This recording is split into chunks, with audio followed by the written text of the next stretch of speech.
Hello, my friends. Okay, I have two interesting pieces of information to update after all this time. In other words, there's been nothing interesting for a whole year. And now, with my Tesla full self-driving and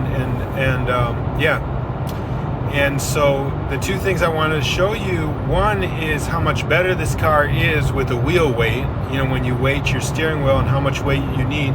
The other is how Summon just stopped working. This is Europe, right, in Austria. In June 2023, Summon, just like with the arrows, stopped working at my house because of a no-fly zone. So let's look at the details on those two issues.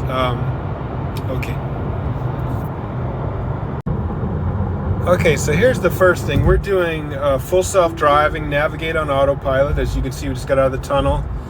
So we're going 100, good. 100 kilometers per hour. And this is why I don't have that blue BS. And I'm telling you, this car is much safer now that I have this on here, because I can hold the wheel gently like that and not risk pushing it out of full self-driving and all of a sudden in manual mode, and all of a sudden not noticing that. You know what I'm saying? I can have some idea that this is stable. It's much more stable. And look at this. So there's my wheel weight, and look at this. Ching, this is the most wonderful thing. You do that and you do not have to, push on the damn wheel, which can take it out of full self-driving. It's so dangerous. Look at that. Just ding, like it should be like a computer. Look at that. Beautiful, right? Like a true robot should be. Okay, that's it. I did order the magnet version of this, but for those who want to do it yourselves, we can see exactly how much weight you need, because this is water, and water is something like 1 gram per cubic centimeter. So this is how many cubic centimeters? Probably 1,000, right? So maybe it's like one. Is that right? Or is that, no, it's 0.75. So 750 grams is what you need. Okay, 750 grams off to the side.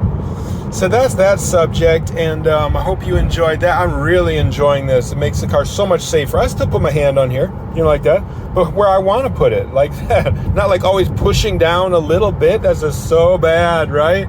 This is so good. Let's do one more lane change for fun. Okay, so you see it, you can see it all, and then boom, go into lane change mode, watch it do it. And don't have to screw around. That was so bad, right? When you'd have to push a little bit on it. Oh my God, that's so 1970s. Okay, so let's do one more, get back in our lane.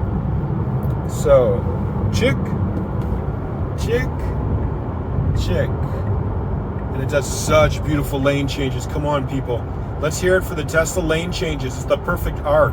So when you're like on one of these turns and you always oversteer or understeer, Tesla lane change on a turn will always do it just right. Let's do it right here. So see the turn? Watch this arc. It's just beautiful. It's mathematics, geometry. I mean, of course, it's the cameras and everything, but I mean, in the end, they have to decide what is that arc supposed to be, and they do it so right. Awesome. Okay, on to the no-fly zone issue. Hey, friends. Okay, so this is an interesting issue. Basically, what happened was, like I said, in June of 2023, all of a sudden, Summon stopped working at home. And I'm talking about the simple Summon, where you just use arrows.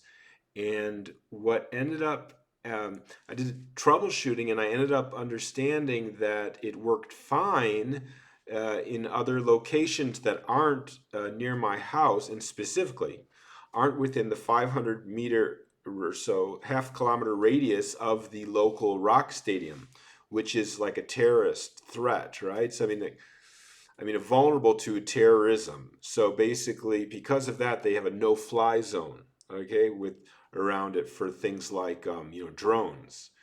So here's a picture of my drone, and you can see I'm in a no-fly zone with my DJI drone. And so with my drone, I get a license, that expires every 2 years that lets me fly it, because I just say that I'm not a terrorist, and I promise, not to be a bad person and be a good person, right? And so then I get to fly my drone at my house. But the Tesla stopped working, and I figured that out for Tesla. They finally kind of understood that. I think they actually got the fix from me. I don't know. But it came out in this last version, this .9 version of the software that you see here.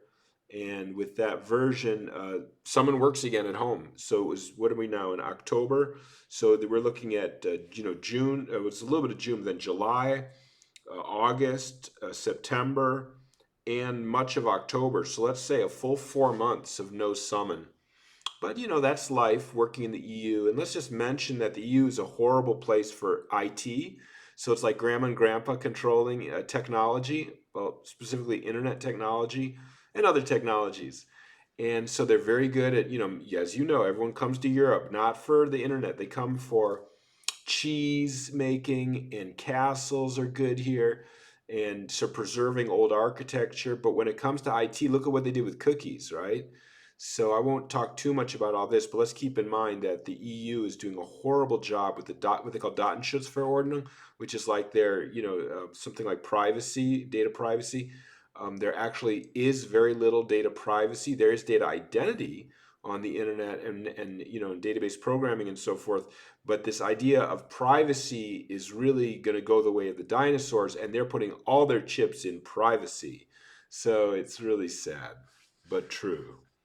And that's the song.